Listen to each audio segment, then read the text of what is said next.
अस्सलाम नाज़रीन, programme bone health के साथ डॉक्टर ख्वाजा साजिद असलम हाजिर हैं। मैं ऑर्थोपेडिक सर्जन हूँ। हिप और नी रिप्लेसमेंट्स, आर्थ्रोस्कोपीज़, बोन कैंसर्स, फ्रैक्चर्स वगैरह करता हूँ। आज का जो हम पब्लिक अवेयरनेस प्रोग्राम कर रहे हैं वो दो हिस्सों में है, पार्ट 1 और पार्ट 2, क्योंकि एक लंबा टॉपिक है। ये दो में भी शायद कंप्लीट ना हो, लेकिन एक ओवरऑल पिक्चर मैं डिस्कस करना चाह रहा हूँ ताकि लोगों को थोड़ा सा इसके बारे में आइडिया हो। वो है मेडिकल एथिक्स के बारे में।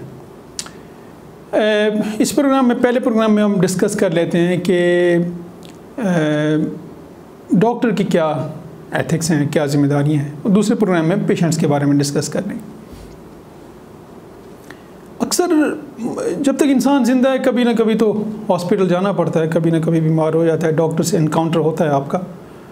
तो ये जो मैं बातें कर रहा हूँ ये मेजॉरिटी लोगों को पता है, मेजॉरिटी लोगों के मुशाहदे में आती हैं, एक्सपीरियंस में आती हैं, लाइफ में once in a while you always come across. हमेशा एक आध दफ़ा तो आपको ज़रूरी वास्ता पड़ जाता है इन चीज़ों से। एज अ ऑर्थोपेडिक सर्जन, जो मैं आपको एज अ सर्जन, चाहे वो किसी भी स्पेशलिटी का हो, ऑर्थोपेडिक हो, जनरल सर्जन हो, यूरोलॉजिस्ट हो, एज अ डॉक्टर जब आप किसी के पास जाते हैं तो डॉक्टर की ये ड्यूटी है, उसके एथिक्स में ये शामिल है, उसके ओथ में ये शामिल है कि वो पेशेंट के साथ रिस्पेक्टफुल रहे। सबसे अहम बात, सबसे पहली बात रिस्पेक्ट, सबसे पहली बात ऑनर और रिस्पेक्ट, इज़्ज़त के साथ मरीज़ के साथ पेश है। मरीज़ जो है ना वो मरीज़ ही होता है, चाहे वो बिलियनरी हो, चाहे वो रेडी वाला हो, चाहे वो पीएचडी किया हो या बिल्कुल ही अनपढ़ हो। कभी भी कोई बंदा अपने गले में ये लटका के नहीं फिरता कि जी मैंने पीएचडी की है या मैं एक अनपढ़ इंसान हूँ। Patient is patient and all patients are equal. ये सब डॉक्टर्स ने ओथ लिया होता है, सब डॉक्टर्स के एथिक्स में ये शामिल होती है कि पेशेंट्स के साथ रिस्पेक्टफुल बिहेवियर हो, चाहे वो क्लिनिक में हो, चाहे वो हम उसको शिफ्ट करा रहे हों वार्ड से ऑपरेशन थिएटर में, प्रॉपरली कवर्ड हो, पिलो रखा हो, कंफर्टेबल हो पेशेंट डिसरिस्पेक्ट फील ना करे, ये फील ना करे कि यार ये जो डॉक्टर है या पैरामेडिक्स हैं ये मेरे साथ बेइज्जती के साथ पेश आ रहे हैं। तो ये पहली चीज़ है, विद ऑनर एंड रिस्पेक्ट। जो दूसरी अहम चीज़ है वो ये कि मरीज़ जब आता है तो उसको ये नहीं पता होता कि मेरे साथ मेरी बीमारी का डायग्नोसिस क्या है। ये डॉक्टर की या एक स्पेशलिस्ट की एक ड्यूटी है कि मरीज़ की बात पूरी सुने तवज्जो के साथ, पूरी बात। आधी बात सुने, ये हिस्ट्री है ना, जब हम पूरी हिस्ट्री नहीं लेंगे मरीज़ से उसे, तो कोई डॉक्टर नजूमी तो होता नहीं है कि नब्ज़ पकड़े और पता चल जाए कि इसको ये बीमारी है। तो ये तो हिस्ट्री पे है, फिर फिज़िकल एग्जामिनेशन है, फिर इन्वेस्टिगेशन है, फिर आप एक डायग्नोसिस तक पहुंचते हैं, तशख़ीस करते हैं बीमारी की। तो ये डॉक्टर की ये एथिक्स में है कि वो डिटेल में मरीज़ की तवज्जो से बात सुने, सारी बात, और फिर उसको एग्जामिन करें, ठीक है, फिर उसको डायग्नोस करें। बीमारी की तशख़ीस करना ये डॉक्टर की ज़िम्मेदारी है। अगर कोई बीमारी मुझसे तशख़ीस नहीं होती, क्योंकि हर बंदे का एक लिमिटेड एक्सपीरियंस होता है ना, लिमिटेड नॉलेज होता है, किसी के पास अनलिमिटेड स्किल या अनलिमिटेड नॉलेज नहीं होता किसी भी इंसान के पास। तो अब जो चूँकि सब स्पेशलिटी का इरा है, टाइम है, जिसमें अगर ऑर्थोपेडिक सर्जन है तो उसको सिर्फ हड्डियों का पता है, अगर यूरोलॉजिस्ट है तो उसको सिर्फ पेशाब के बारे में पता है, गुर्दों के बारे में, मसाने के बारे में पता है। इसी तरह बाकी सब स्पेशलिटीज़ हैं। या अगर जीपी के पास जाते हैं उसको अंदाज़ा होता है, पता चल जाता है कि यार ये कुछ कॉम्प्लिकेटेड चीज़ है जो मेरे बस में नहीं है, ये इसको स्पेशलिस्ट के पास, कंसल्टेंट के पास जाना चाहिए। तो ये डॉक्टर की ड्यूटी है कि उसको रेफ़र करे।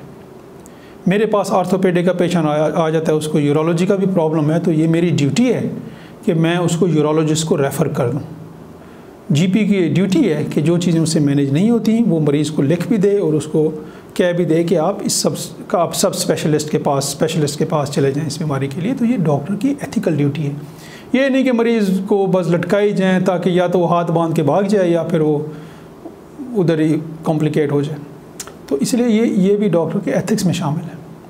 दूसरा, इसके अलावा जब हम ऑपरेशन करते हैं, ऑपरेशन से पहले जो कंसेंट लेते हैं, मरीज़ को बताते हैं कि आपका ये ऑपरेशन होगा, कोई भी ऑपरेशन हो, जो छोटा हो ऑपरेशन हो, नी हिप रिप्लेसमेंट्स हों, फ्रैक्चर्स हों, तो ये बताना ज़रूरी है उसको डिटेल में कि आपका ऑपरेशन कैसे करेंगे, बेहोशी से लेके कि किस तरह हम बेहोश करेंगे, क्या ऑपरेशन करेंगे, उसके बाद क्या होगा, कब आप चलेंगे या खाना पीना करेंगे, कितना अर्सा रिहेबिलिटेशन में लगेगा, कब आप नॉर्मल रूटीन एक्टिविटी में जाएंगे, कब आपका फॉलो अप होगा। ये तो डिटेल में मरीज़ को या मरीज़ के लवाहिकीन को पता होना चाहिए डिटेल में। मैं अपने मरीज़ों को हमेशा डिटेल में बता के फिर 2-3 दफ़ा उनको कहता हूँ बीच में कि एनी क्वेश्चन, कोई क्वेश्चन आपके जहन में हो, कोई सवाल आपके जहन में हो जो आप पूछना चाहते हो। चीज़ें हमेशा ब्लैक एंड वाइट में होनी चाहिए, कभी भी वेग नहीं होनी चाहिए, कोई चीज़ें प्रॉमिसिंग नहीं होनी चाहिए। जैसे बहुत सारे डॉक्टर कहते हैं हाँ ये ऑपरेशन करें जी बिल्कुल ठीक हो जाएगा, ठीक है ना। ये जो वेग टर्मिनोलॉजी है ना कि जी बिल्कुल ठीक हो जाएगा, this does not exist all over the world. पूरी दुनिया में ये चीज़ नहीं एग्जिस्ट करती। आप कैसे किसी चीज़ की 100% एश्योरिटी दे सकते हैं? कोई डॉक्टर दे सकता है 100%, क्योंकि कोई भी छोटे से छोटा प्रोसीजर हो या बड़े से बड़ा हो, हमेशा there are potential problems related to that procedure. हमेशा उसके कुछ ना कुछ प्रॉब्लम्स हो सकते हैं, ज़रूरी नहीं है कि प्रॉब्लम हो। इन्फेक्शन का ले लें, इन्फेक्शन हो सकता है, किसी प्रोसीजर में 2% चांसेस होते हैं, किसी प्रोसीजर में 1% चांस होता है, but chance is always there. तो इसलिए मरीज़ को ये सिर्फ एक टर्मिनोलॉजी देना जी बिल्कुल ठीक हो जाएगा, तो वो as a doctor I don't think it's right. मरीज़ को ब्लैक एंड वाइट में बताना कि इतनी परसेंटेज होती है इसमें बिल्कुल ठीक होने की, इतनी परसेंटेज होती है जिसमें पोटेंशियल प्रॉब्लम्स हो सकते हैं, और वो पोटेंशियल प्रॉब्लम डिटेल में डिस्कस करने चाहिए। ऑल आई मीन टू से ब्लैक एंड वाइट में each and everything shall be discussed. फिर वो मरीज़ उसके ऊपर कंसेंट के ऊपर साइन करता है। तो इसी तरह ये हमने मुख्तसरन कुछ पॉइंट्स से जो थे जो मैंने हाईलाइट कर दिए हैं। इसके अलावा और भी बहुत हैं, ये फिर एक बहुत लंबा प्रोग्राम हो जाएगा। तो ये डॉक्टर्स की ड्यूटी है। अगर कोई डॉक्टर ऐसे नहीं कर रहा, आप क्वेश्चन करें, आप पूछें। ये मरीज़ का राइट है पूछना कि जी डॉक्टर साहब हम 3 दफ़ा आ रहे हैं या 2 दफ़ा आ रहे हैं, बीमारी क्या है, डायग्नोसिस क्या है, ये मरीज़ पूछ सकता है। बहुत सारे डॉक्टर्स हैं जो ज़्यादा मसरूफ़ होते हैं या नहीं बता सकते हैं या नहीं बताते हैं, तो आप उनसे पूछ भी सकते हैं। अपना और अपनी फैमिली की सेहत का ख्याल रखिएगा। डिस्प्ले पे मेरा नंबर है, किसी ने डिस्कस करना है या अपॉइंटमेंट लेनी है, you are welcome. Thank you.